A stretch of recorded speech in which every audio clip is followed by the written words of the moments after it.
Hello everyone. Today I'm excited to be joined by Jeanne Bliss, an industry expert in customer experience. First though, we'll start with a little bit of housekeeping.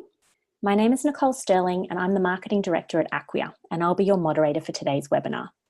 As usual, the webinar is being recorded and we'll send all attendees a link to the recording within the next couple of days. So keep an eye on your inbox for that one. Jeanne will be taking questions for about 5 to 10 minutes at the end of her presentation. Please submit any questions you may have in the Q&A tab and we'll get to them at the end of the presentation. I also have a few copies of Jeanne's book to give away to anyone who has their question answered. So be sure to keep posting and we'll go right to the end of the hour. Now, a little bit about Acquia. If you don't know much about us, Acquia is the open source digital experience company. We provide the world's most ambitious brands with technology that allows them to embrace innovation and create customer moments that matter. At Acquia, we believe in the power of community, giving our customers the freedom to build tomorrow on their terms. Acquia's platform allows organizations to build, manage, and activate ambitious digital experiences at scale. Thousands of organizations around the globe rely on our platform to power their customer experiences across any channel. And there are over 3,500 organizations relying on Acquia to create new revenue streams, lower costs, and engage audiences more deeply. Acquia's digital innovation platform empowers market-leading enterprise organizations such as NBC, NASDAQ, Fox, and Warner Music Group to create integrated digital experiences faster. So on that note, I'd now like to introduce today's speaker. Today I'm joined by Jeanne Bliss. Jeanne is not an observer of how businesses grow through customer focus and experience. She is a practitioner first, pioneering practices for more than 25 years. As the first Chief Customer Officer for each of these companies, Jeanne reported to the CEOs of Land's End, Microsoft, Allstate, Mazda, as well as Coldwell Banker corporations. And here is where she initially learned the skills to transform a company to earn the right to growth by improving customers' lives. And in doing so, has become one of the chief architects of the customer experience movement. And so with that introduction over, I'm going to hand the mic to Jeanne to begin. Great. Thanks so much, Nicole. And hi, everybody. And great to be with you today. What we're really going to talk about is the reason why we're in business in the first place, which is to improve lives. And this is really our opportunity. The reason that we go to work every day, the reason we do what we do is to earn the right to growth by improving lives. So think about your own life. What we know is that there's many things that impact how we interact with companies. And what's also very, very interesting is that beyond who we are engaged with personally, our personal beliefs, the crew of people who we call our own in our life, our most intimate people. Beyond that, what binds us as humans and as consumers is how we are treated in the marketplace. The feelings we have, how we're enabled to do what we need or not. And that is really why I think what we need to do as people in business is raise our game and raise why we're in the world in the first place. And that is to improve lives. Now, I was raised Italian, the third of 7 kids, and we lived a wild and crazy life, a loud life, in fact. And what I saw was the women in my life who were particularly animated. And these women portrayed behaviors that really are congruent with the behaviors that we look for in companies that we love, that we look for in companies that we choose to do business with. The lady on the far left is my mom, and she would stay up till all our hours of the night making custom-made Halloween costumes for my 6 brothers and sisters and teeny tiny Barbie doll dresses for my sisters and I. My grandma Ermelinda in the middle is my dad's mom, and I don't think I ever saw this woman sit at a dining table. Instead, she would go from behind all of our chairs with huge bowls of food, plopping it on our plate, whether we wanted it or not, saying, "Manja, manja." And my grandma Virginia to the far right is my mom's mom. And again, perfection and doing what's right for us was what ruled and guided who she is and how she acted and how she behaved. Every Christmas, for example, she would roll out homemade ravioli, and I watched her throw mounds of this dough away, even though it meant beginning again, because it wasn't perfect for us. As I mentioned earlier, these people in our lives define what we consider to be good behavior, and that's what we strap to our back in business and take with us. Those are the behaviors that we seek in both our business life and in our personal lives. So as I was writing this new book, what I really wanted to do for all of you was simplify this work we call customer experience down to a set of 4 behaviors, really, that will be how we show up in the marketplace, how deliberately we choose to grow. And I also, because this is a book called Would You Do This to Your Mom or Your Mother, had some fun with not only the chapters, but most importantly, the content, connecting it to things to simplify this work for you. Number 1, be the person I raised you to be. This part of the content is around enabling our people to bring the best version of themselves to work. Don't make me feed you soap.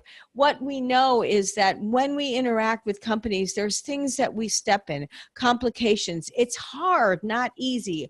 So, if you grew up and your mom washed your mouth out with soap, many people do that now. A lot of people don't anymore. That's what this is an ode to, getting rid of those soapy moments that define our lives as customers. Put others before yourself. Redesign the work that you do and the processes that you do from the customer's point of view versus from your internal goals and requirements. And then finally, take the high road. Build a balanced relationship between customers, partners, and employees. After Indra Nooyi was named the CEO of PepsiCo, she went back to India to visit her mom. Now, her mom said to her, Indra, wear something nice and come in, of course, and sit on this beautiful couch.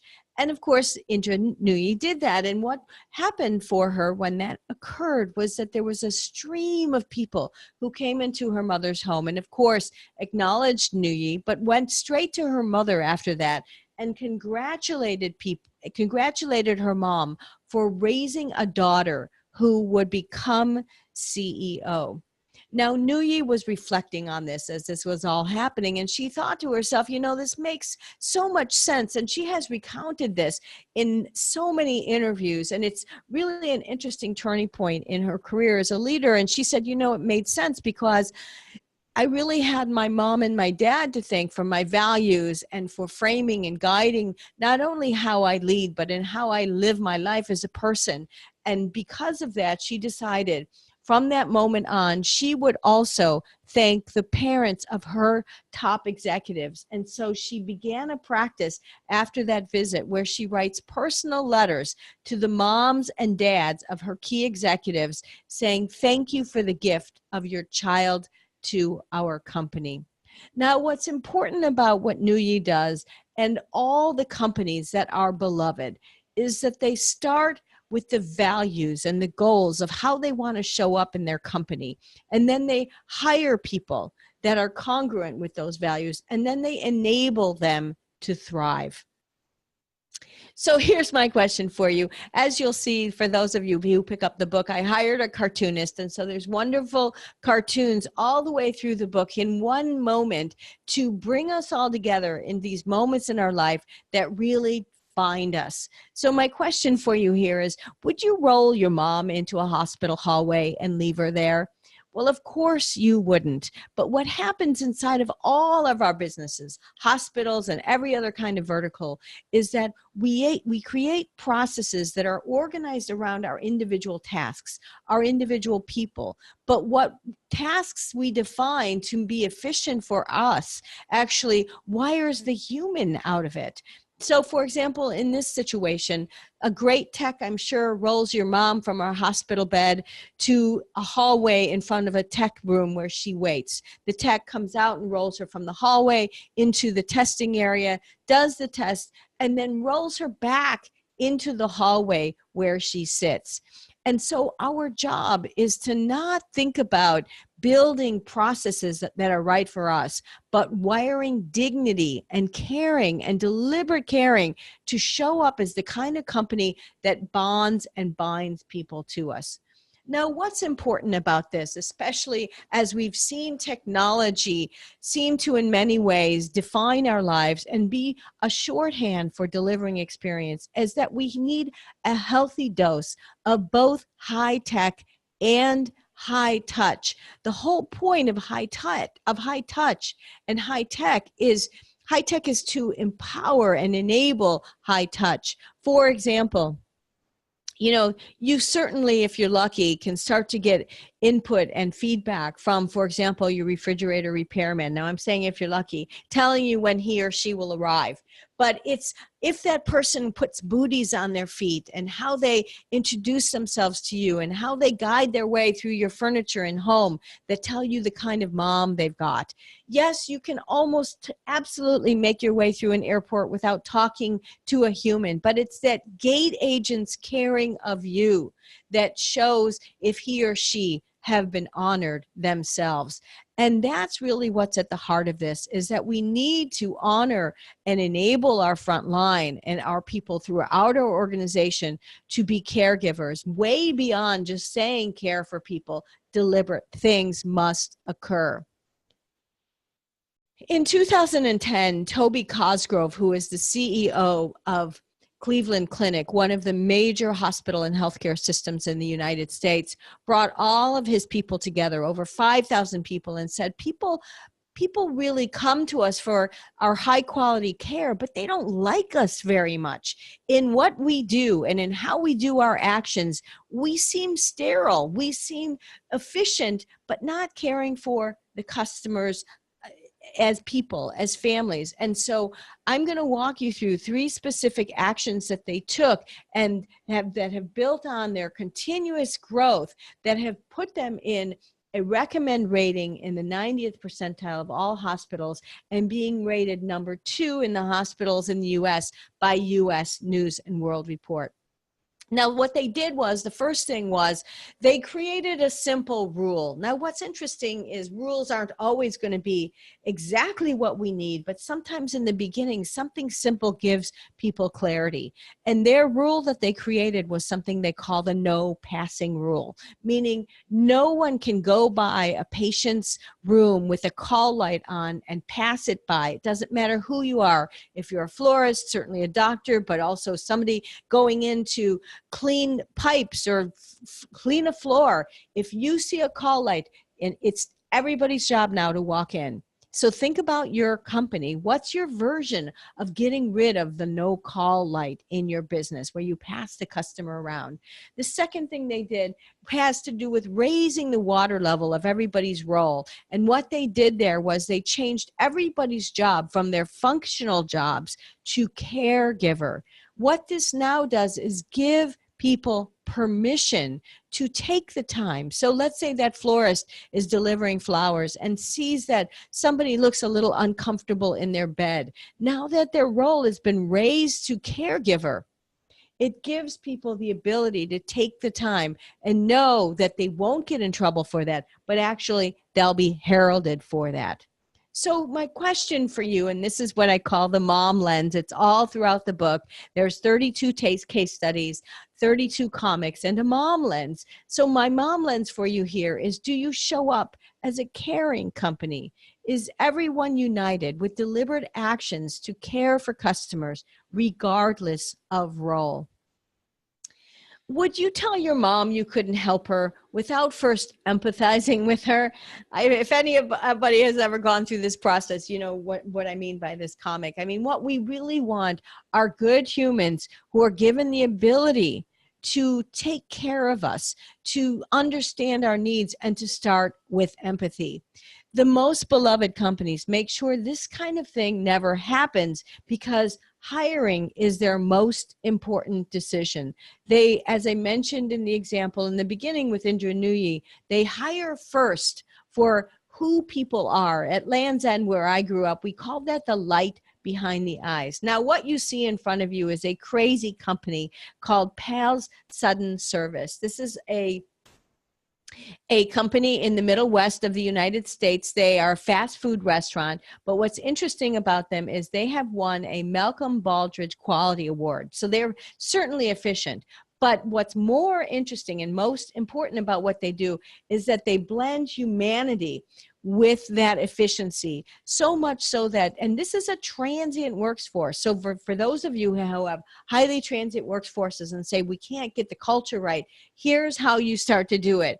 When they hire young men and women, they actually put them through a 60-point psychometric survey to ask them about who they are as humans. They hire the human behind the resume. And these aren't your normal questions. There are things like, in general, I feel pretty good about myself. I find it's important and always trust people who I've just met. I believe I should raise my voice to get attention. But by doing this, they hire the people who will fit the culture. And then the senior leaders also dedicate 20% of their time to coaching and taking care of these young people. So do you put the right focus into how you recruit?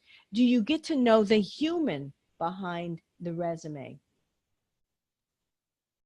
So be the person I raised you to be in all of this. What's important is that you're going to see that this is really about growth. Pale Sudden Service has grown over 300% since they began.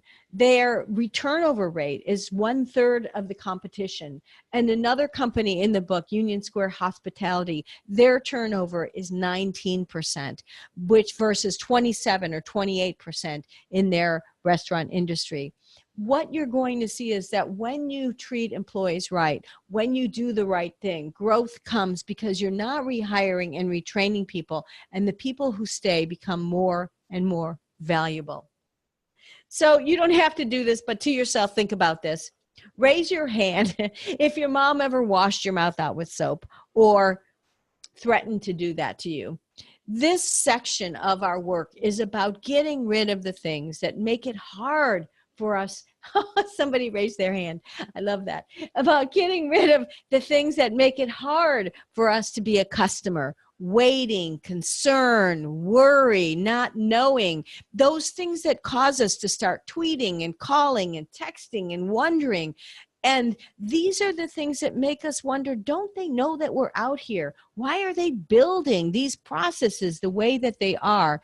This is our opportunity to tell customers, we know you're there, and we want to build a respectful experience that honors who you are as our customer. In fact, what we know is companies that don't make it easy are leaving a lot of money on the table. There's a great research article process by Siegel and Gale that says, in fact, we're leaving $86 billion on the table by making it harder than it has to be to do business with our companies. And these are the things, these aren't huge things that are causing customers, think about your own life, to have that point of saying, wow, is it really worth it to work with them? It's the basic kind of things.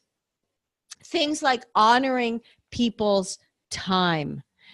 You know, one of the things that always cracks me up, for example, is why do dry cleaners, for example, close at 5 and 6 o'clock when we're just getting off of work? So my question here is, do you run your business on customer time? There's a great example. For example, all of us have waited for the cable guy or that refrigerator repairman, and they give us that 4-hour window. Or we're given a 3 or 4 hour window to get our windows changed or any other thing inside of our home. That's because companies are building their operation on their time versus the customer time. Amazon.com, and the other thing I do when I'm giving the keynote is I ask, is there anybody here who's not bought something on Amazon? Because it's part of our life. But Amazon Prime builds their whole operation around answering 2 questions for all of us. Number 1, do you have what I need? And number 2, can you get it to me when I need it? And think about that. We yield and go there because of the reliability and the respect for our time. So do you honor customers' time and their clock Is your company and your business run on customer time? Would you make your mom keep reintroducing herself to you? What we know around the world is being known is one of the most important things that says if a company really cares and honors you. But across the world, what we're doing is continuing to remind companies who we are, what we bought last, who we talked to last, and why they need to help us. And in fact, think about your own life. One of the things that we always think to ourselves is, don't they know how important I am to them? Know me, please, is in fact driving most of us nuts. There's some research studies that are saying that 89% of us, in fact, are making decisions to switch a brand because they're not continuously thinking about who we are. So I want to tell you about a company called Stitch Fix. You can think about them as the Netflix for clothes. It's a company that if you don't like putting together your own clothes, your own outfits, actually curate boxes of 5 items for you. But they've done an amazing job by making You Know Me their growth engine by this intersection, this important intersection of high tech and high touch. Now, they start a little bit with the tech and the data, which is, of course, they're going to ask you some questions about who you are, but more importantly, how you live your life, what's important to you. The second thing they do is they add that wonderful AI into it. They're serving millions of people, and so now based on who you are, where you live, what you say you do as far as living your life, they're starting to compile a dossier about who you are. Then they ask you for your Pinterest pins. All of these things start to converge and provide kind of a picture of who you are and what might be appealing to you. But then here's where the humanity comes in. They have over 4,000 stylists who then take this information, read through it, guide themselves through it, write you personal letters, and continue to make your box more and more customized, more and more a personal relationship. In fact, my girlfriend Mindy was going through chemotherapy, and she told her stylist, I need some comfortable clothes over the next month or two. And not only, of course, did she receive that box of clothes, but she received a beautiful floral arrangement the next day as well. What's interesting about this is that when other retailers are going downhill, Stitch Fix is growing. They've achieved a $730 million growth rate in less than 6 years. So do your customers feel that you know them? Are your gestures and communication personal and relevant to your relationship with them? Or do they feel vanilla? Or more importantly, do they have to keep reminding you and telling you their story? Don't Make Me Feed You Soap, again, is about growth by honoring and building a respect delivery machine. There's a story in the book about a company called Sweet Green, which is a fast salad company. But what's amazing with all of these companies that are growing in unexpected ways is that, again, they're using a lot of tech. You can order on their mobile app, but it's the humans that they hire that actually travel with you in your salad, chatting about your day and understanding your diet, that have driven their growth rate. Stitch Fix has grown over 100% since they began, and as I mentioned, $730 million in sales.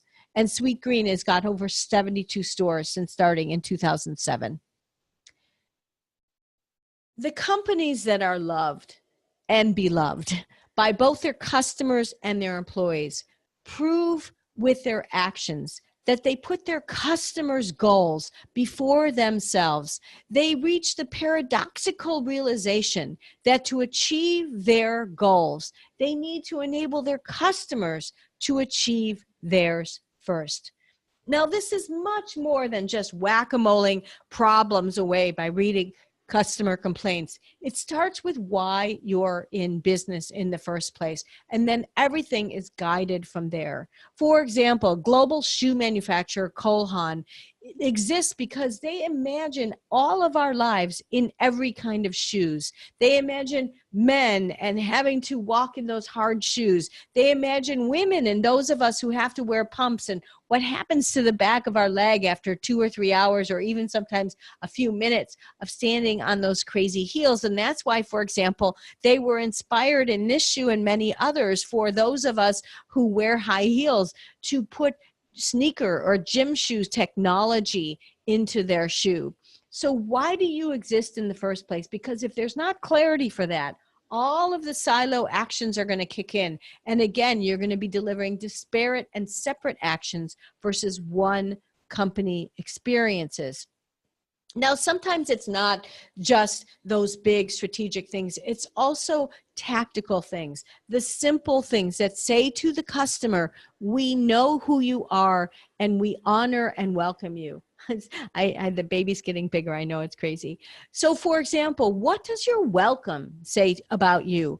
What we all know and feel as customers is that in that hello, we get an indication very quickly about how the rest of the experience is going to go. For example, you walk into an office and sometimes it's a person's head sitting down behind a receptionist desk. Certainly in healthcare, we walk in and there's someone behind a desk keying and we're handed a clipboard, sometimes without even making eye contact.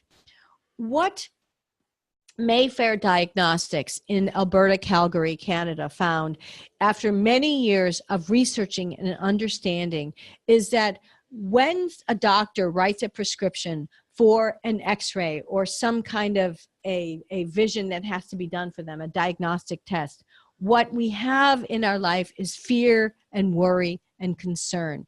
And when they started talking to customers, they thought they were going to find all kinds of complex things to change and fix that would make a difference. But you know what the most important thing became? Eye contact. And so, excuse me, what they did was, beyond, of course, hiring the right people who had light behind their eyes and could take care of their customers, their patients, they redesigned the welcome. They got rid of that standard table or the standard receptionist desk and instead created a standing pod where the patient walks up and the person who's going to greet them is eyeball to eyeball with them. They've been given the training and the time to welcome, and as you're looking into someone's eyes, you connect. And then what they've done is, like what we've learned from Ritz-Carlton and the other great companies in our life, is they walk from behind the pod and usher gently the person to their next appointment. So does your hello focus on people or process? Do you immediately start into your paperwork or the customer number, or do you find a way to connect and honor customers with your welcome? Would you turn down your mom's warranty claim 3 days out of warranty? Well, hopefully you wouldn't. But what we do sometimes inside of our businesses is that we create rules that make sense at the time, but actually pen our people in, and also in what is insane, send our customers away, when in fact what we're trying to do is manage our business growth. So for example, in this case of the warranty claim, what this young man at the front line would really like to know is the lifetime value of this woman. He'd like to be given some opportunity to know what his options are, to provide her and rescue her a little bit without having to go ask 5 or 10 different people and get permission. And so, of course, would the customer be standing there. And that's really the power of this. Think about this as wiring grace into your operating model, trusting and giving your front line, not willy-nilly go do whatever you want, but thinking deliberately about proactive grace, thinking about bringing your front line together and helping them identify with you the top 5 to 10 things that they know they're constantly tackling that are upsetting customers and their lives. And then brainstorming again, options that they have and choices that they can make to make it right. At Alaska Airlines, considered one of the premier airlines in the United States for taking care of customers and the employees, they have created just this thing. It's called a We Trust You toolkit. And in fact, what it does is it provides everyone from baggage handlers to flight attendants to everyone in the airport, including, of course, the people in call centers on the phone, with options where they can, for example, see a family who's had a bad day and offer them a free pass to the lounge or a lunch on them, or certainly if somebody's missed their flight. They don't have to ask for permission. There's many options on their mobile app that says, we trust you, connect with the customer first, and do the right thing. And as I mentioned, what this does, it also raises the spirit of your employees and it changes the company. So do you know your customers' vulnerability moments? Have you wired responses into your operating model to enable people to act without having to go touch a desk and ask for 5 permissions? You know, what we've done is we've conditioned our customers to play service roulette, to keep calling back until they get an answer that they want. And this demoralizes, yes, your customers, but certainly your employees. The last thing that that we're going to talk about here is about truly understanding customers' lives. What we know in this work is much more than just getting survey results and feedback, is that we need to watch customers in their life and in how they lead it. We need to follow them home, but not in a creepy way. By understanding their needs, their emotions, what's important in their life, and taking cues from those things and building experiences that customers could never definitely put their finger on, but that we can be inspired to build services.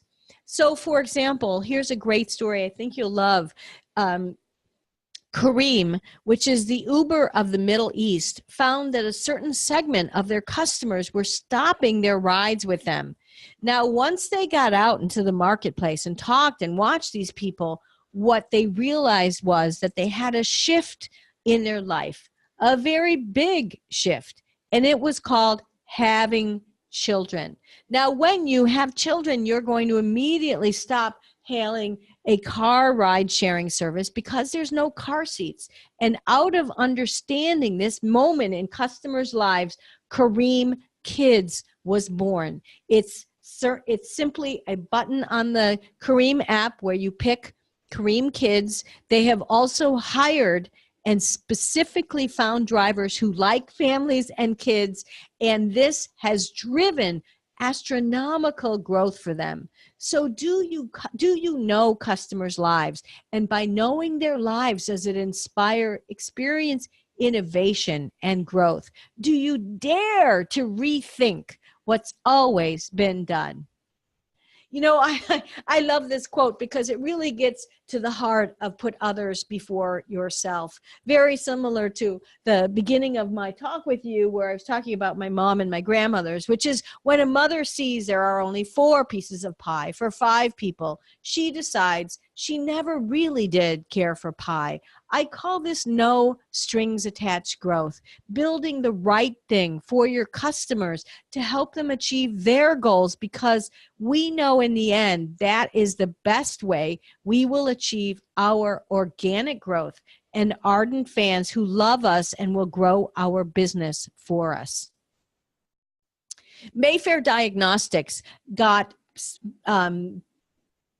profitable in 3 months compared to other comparable clinics, which took about a year. Alaska Airlines is considered by many, and by many, many different views of customer feedback, the #1 airline in the United States. And Kareem, as I mentioned, their Kareem Kids service has grown over 200% since starting it. And you know why? Because it started with customers' lives.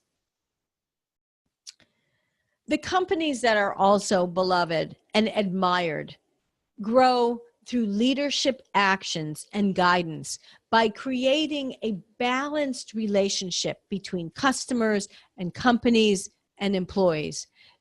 Every one of us are better off because we're in each other's lives And so importantly, this is about the guidance of the people who lead your company.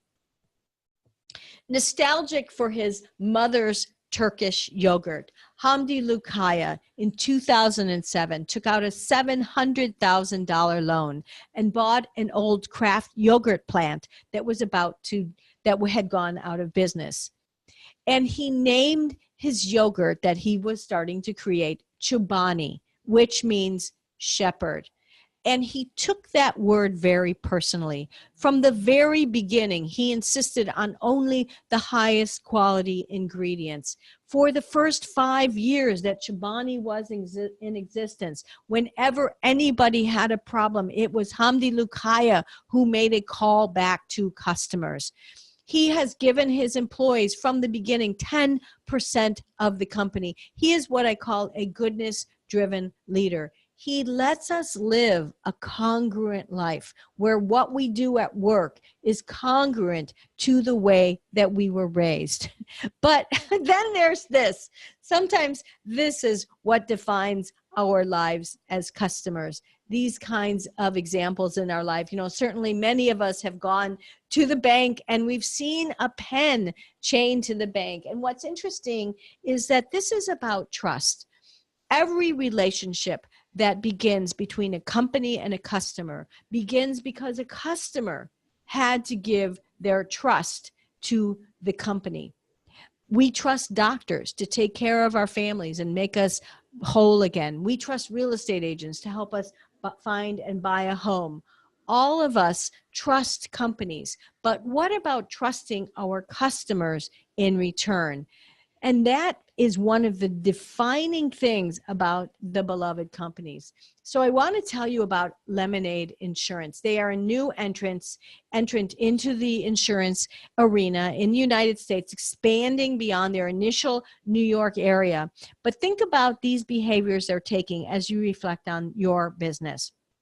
So they insure your home and your goods, etc. So when you give them the value of what you want insured, they don't give you a lot of rigmarole and funny pricing. They just charge you 20% of what your fee is to run and take care of everything.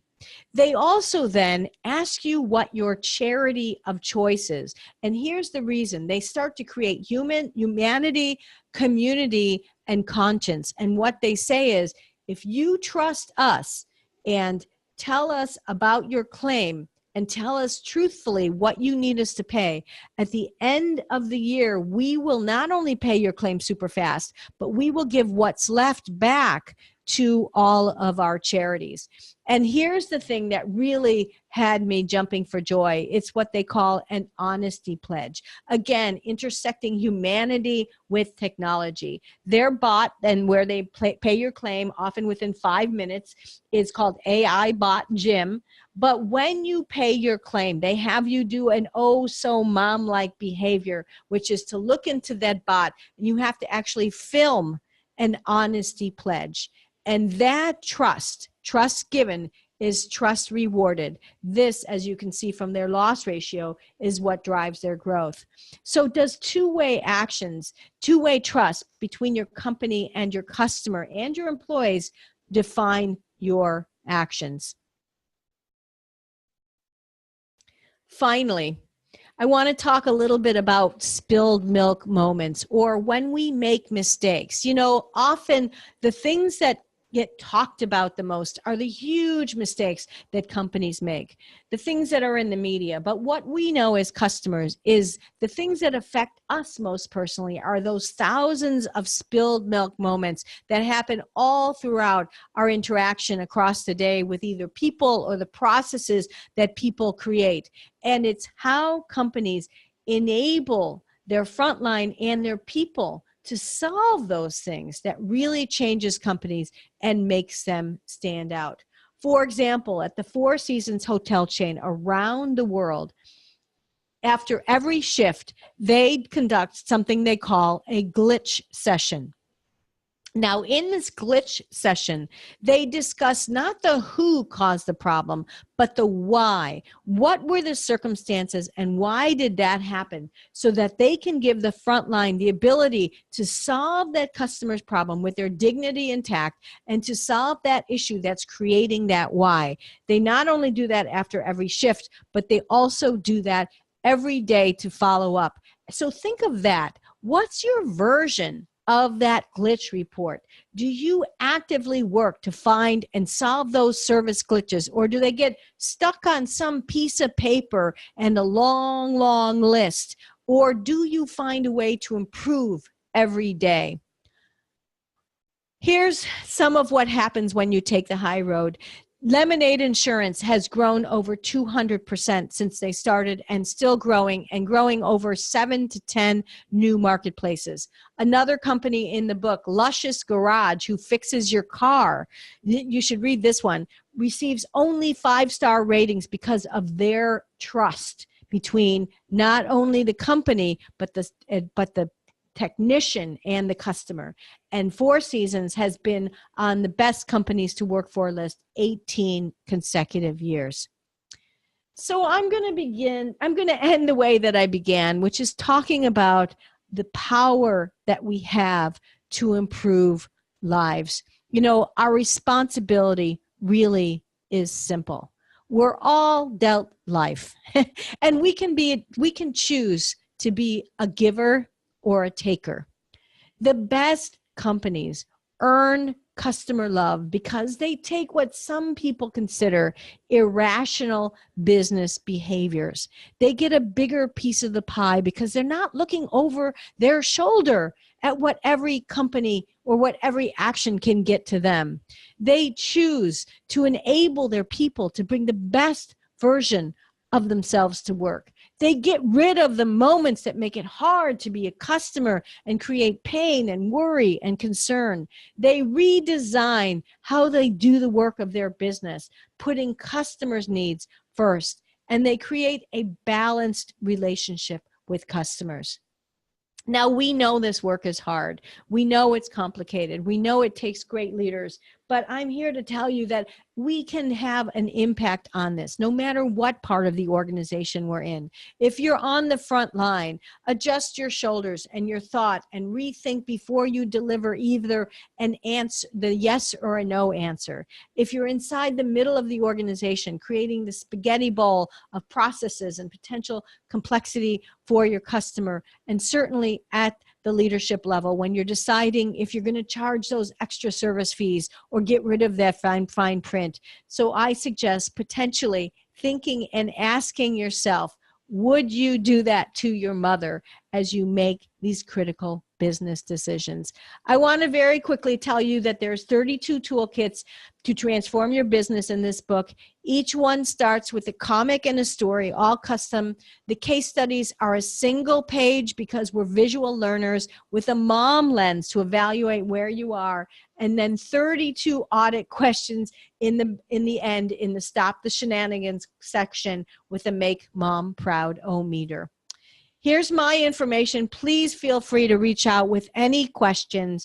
And it's been a pleasure to spend this time with you. I'm going to turn it back over now. Perfect. Thank you so much, Jeanne. That was amazing. We have had a couple of questions come in. I just want to encourage everyone to keep asking because I do have copies of Jeanne's book that I can share with you. Now, on to the first question. So John here has asked, what are the common mistakes that organizations make when they try to go digital? Well, I think that it's thinking more about the digital app versus starting with the customer's life and what they're trying to accomplish and let that inform it. The other thing is that digital and mobile has made themselves into a channel versus part of the integrated overall experience. The customer doesn't think about having a digital experience versus a store experience or an online experience. You know, they think about it as all connected. And so I think that we inadvertently let the silos get away, and we're also getting excited about the digitalness of it, and we get carried away about what we can build versus what customers' lives need. We want to go fast, but we don't start with that fundamental information to inform what we will build. Perfect. So I hope that helps, John. I've got one here from Lucia. What would be your advice on the best way to approach gathering customer insights? Where should they start? Well, I wrote another book called Chief Customer Officer 2.0, and in that book I talk about building a customer listening path. And there's multiple sources of feedback and information you can get from customers, but also learning and observing customers, because what you really need to do is build a balanced understanding. Now, I'm a real advocate of taking a lot of different places that you can get feedback and organizing it by stage of the journey so that you can actually tell a little vignette, a little story by stage of the journey. So take the aided feedback. Certainly you're going to ask your customer survey questions and other things, but there's a whole mess of unaided feedback. Your social feedback and information, the complaints they're giving you in your call centers, how they're acting and interacting with your products. Are they failing or turning in things, or are you seeing issues on a regular basis? And then experiential learning and listening, watching them with your products and your services. But the key here is to aggregate all of this and make the storytelling be about the customer's life and what they experience, and put the survey score at the end versus starting with the score. We've gotten too fixated on the score. So for example, in the onboarding stage, in our forums and information, here's what customers are talking about. Here's what they're calling in about in our tech centers and our call centers.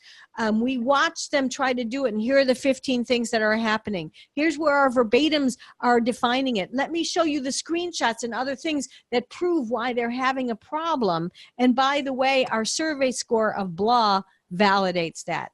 See what I did? I made you care about the life first, not the score first. Perfect. I hope that helps, Lucia. I've got one here from Sarah. What are your thoughts about AI and chatbots in the digital channel? Are you starting to see them helping with the customer experience process? We're seeing it more and more. I think the key again is make sure that it's one of the tools in your arsenal, and don't build that separate from everything else so that your customer feels like they're channel surfing versus working with one company. Perfect. Well, that was the last question that we had. So I want to say thank you very much to you, Jeanne, for presenting today. I really appreciate you taking the time for us. I want to thank all of our attendees for joining us. We are going to get the recording out to everyone on email within the next couple of days. And I just want to say thank you again for joining us, and enjoy the rest of your day. Great. Thanks, everybody.